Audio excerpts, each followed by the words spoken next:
ఎప్పటికైనా సొంతం. రాదురా ఏ విజయం నీ కోసం నా కోసం, ఎటుపోదురా నువ్వు చేసిన కష్టం ఎప్పటికైనా సొంతం.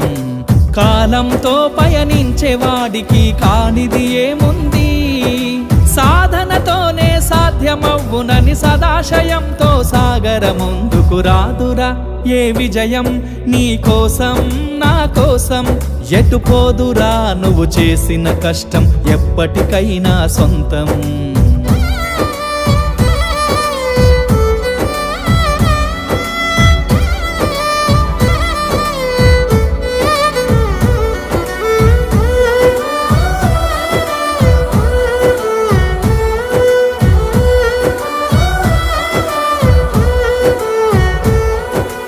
ఆకాశంలో అలలాగా పోయే ఆ పక్షులనే చూడు, అనుకున్న